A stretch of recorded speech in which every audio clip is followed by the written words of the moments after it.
ये चिंतन का परिणाम होता है। हमारे पूज्य बाबा गुरुदेव की कई देवी शरीर सखा भाव की उपासना, कृष्ण बलदेव की उपासना करते करते उनका शरीर भी बिल्कुल सखा स्वरूप हो गया था। चार संप्रदाय वाले बड़े, हाँ भैया जी, छोटे बड़े भैया जी, बिल्कुल सखा का रूप था उनका। क्या अंतर था। सखा बिहारी सदन के श्री सखा जी महाराज, हरिनाम दास जी महाराज, क्या ठसक में सखा। चिंतन का कैसा प्रभाव होता है सचना।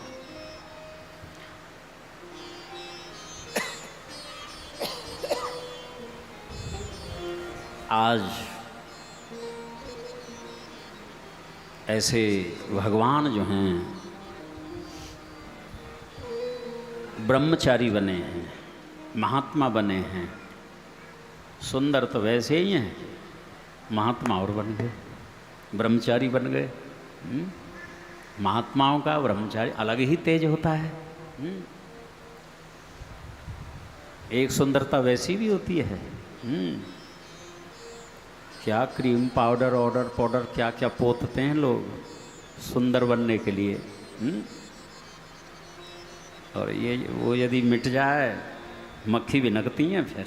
हाँ, देखो कैसा कुरूप लगता है वो व्यक्ति। लेकिन भगवत चिंतन का जो सौंदर्य होता है, तेज होता है सजना, आहा।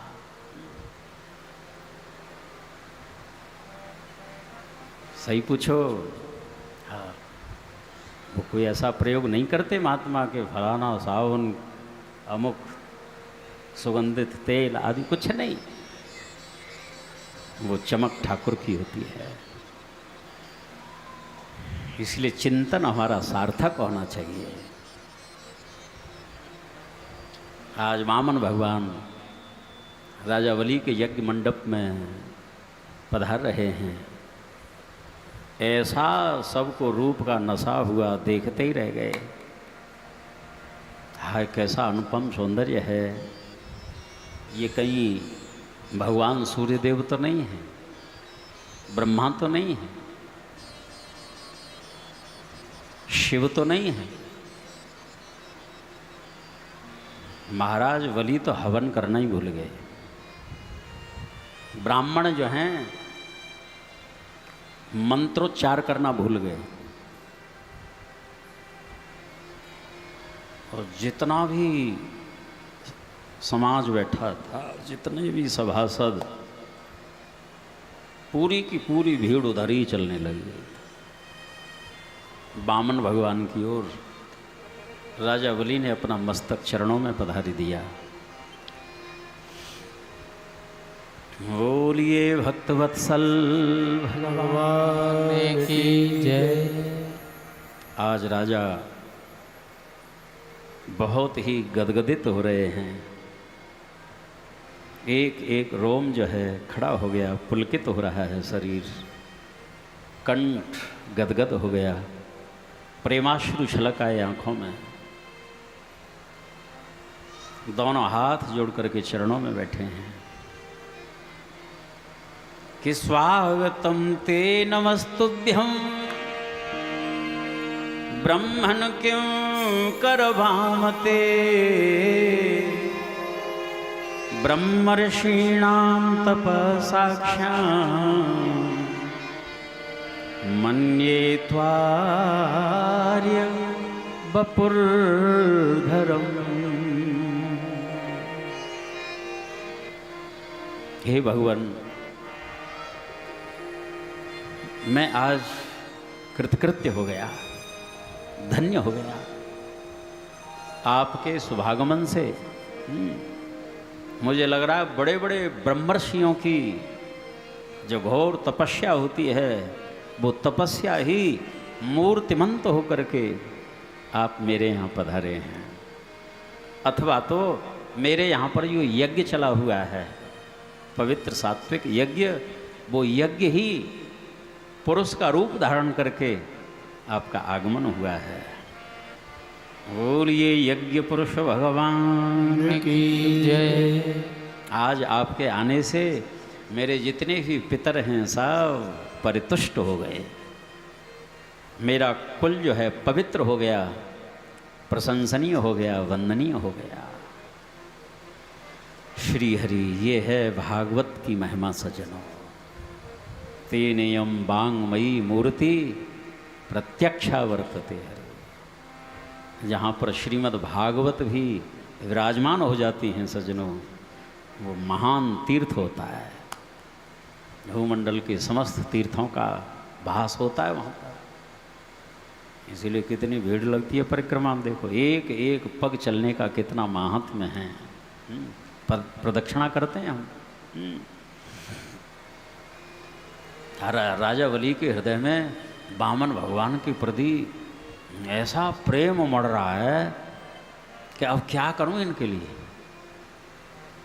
भगवान, अब मैं आपकी क्या सेवा करूं जिसमें आपकी प्रसन्नता हो।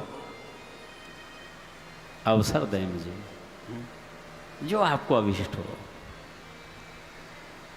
यद यद वटो वांछसि तत्प्रतीक्ष में त्वामर्थिनम विप्रसतानुतर्कये गां कांचनम गुणवद्धाम अमृष्टम तथान्नपेयमुतवा विप्रकन्या ग्रामान् समृद्धान् तुरगान् गजान् वा रथांस्तथारहत्तमसं प्रतीक्ष्य। कितने प्रकार रखे हैं सेवा के समक्ष। महाराज, यदि आप चाहें तो आपके गौ दे दूं, सेवा करना। महात्माओं के लिए गौ सेवा बताइए है। वामन भगवान ने कहा कि राजा, हम तो रमते राम हैं, आज यहाँ कल कहाँ, इस बंधन को कैसे निभा पाएंगे। महाराज, यदि आपको सोना चांदी हीरे मोती जवाहरात पन्ने पुखराज,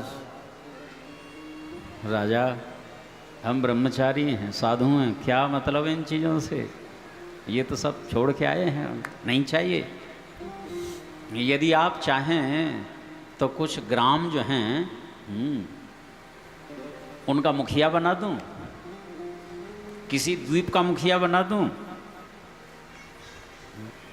राजा, ये राजसी कार्य हमसे नहीं होगा, हम नहीं करेंगे इसको। जो जो कहा सब निषेध करते जा रहे हैं। नहीं चाहिए, ये भी नहीं चाहिए, ये भी नहीं चाहिए। अरे राजा, हम तो दर्शन करने के लिए आए हैं, केवल इतना पवित्र सात्विक अनुष्ठान चल रहा है, दर्शन के लिए आए। मन में संकोच मत करो कि हमें कुछ चाहिए, कुछ नहीं चाहिए। महाराज, ऐसे कैसे हो सकता है। अतिथि देवो भव। अतिथि जो है भगवान का रूप होता है, और उसका आतिथ्य सत्कार न हो तो धिक्कार है। आप कुछ भी तो सेवा स्वीकार करें। अब जो जो कहते हैं वही वही निषेध, कुछ भी स्वीकार नहीं कर रहे।